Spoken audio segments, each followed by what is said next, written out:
अयोध्या में प्रभु श्री राम का मंदिर लगभग बनकर तैयार हो चुका है। जनवरी में प्राण प्रतिष्ठा का कार्यक्रम है, लेकिन जब बात प्रभु श्री राम की होती है तो याद उस आंदोलन को भी किया जाएगा जो 1990 में शुरू किया गया था। आपको बता दें कि इस वक्त मेरी मौजूदगी कारसेवकपुरम में है, जिसे सीधे तौर पर राम मंदिर आंदोलन की हृदय स्थली कहा जाता है, जिसका एक गौरवशाली इतिहास है। और आज उस इतिहास को याद करना बहुत जरूरी है जब ये संघर्ष पूरा हो रहा है। न जाने कितने कार सेवकों ने अपना बलिदान दिया, खून बहाया, और उसके बाद बाबरी विध्वंस के बाद में कार सेवा की शुरुआत की गई थी। विश्व हिंदू परिषद की ओर से इसका आह्वान किया गया था। यह अयोध्या के कार सेवकपुरम की वो कार्यशाला है जो मंदिर आंदोलन और एक सपने के सच होने की गवाह है, क्योंकि अवध में श्री राम मंदिर निर्माण दशकों के संघर्ष का परिणाम है।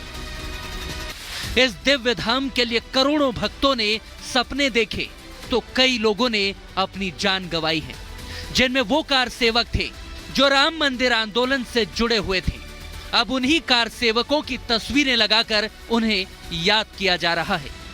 ये कारसेवकपुरम की तस्वीर है। यहाँ पर अब लगातार लोग अलग अलग राज्यों से, देश के कोने कोने से पहुंचते हैं। कारसेवकपुरम का जो कार्यशाला यहाँ पर है, और सबसे बड़ी बात यह है कि आप आगे जाकर ये भी देख पाएंगे कि जिन लोगों ने कार सेवा की थी और जिन्होंने राम मंदिर आंदोलन में अपना बलिदान दिया था, जिसे कहा जाता है कि अपने प्राणों की आहुति दी थी, उनके चित्र यहाँ पर लगाए गए हैं। उनके बारे में यहाँ पर बताया गया है कि कितनी बहादुरी का परिचय देते हुए उन लोगों ने सीधे तौर पर इस आंदोलन में भाग लिया था। तो इस कारसेवकपुरम में आपको वो तस्वीरें देखने को मिल जाएंगी जो 1990 में सीधे तौर पर किस तरीके से जिन लोगों ने, देखिए ये गुरदत्त सिंह जी की तस्वीर है, और जिन लोगों का इस मंदिर से सीधे तौर पर नाता रहा है, जिन्होंने एक बड़ा आंदोलन यहाँ पर किया, वो दिखाया गया है।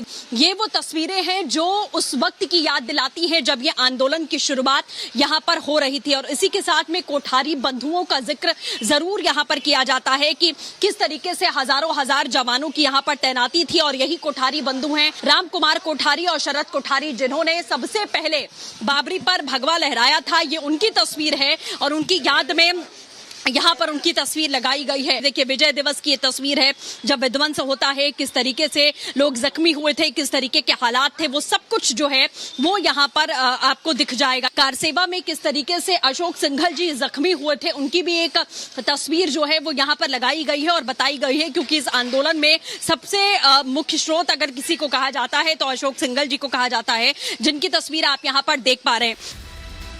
अयोध्या में जब मंदिर आंदोलन परवान चढ़ रहा था, 1990 के बाद जब देश में अयोध्या का मुद्दा तेजी से गरमाने लगा, तो आंदोलनकारियों और विश्व हिंदू परिषद का गढ़ था अयोध्या का कारसेवकपुरम, जिसमें कार सेवक जमा होते थे और रामकाज में अपना योगदान देते थे।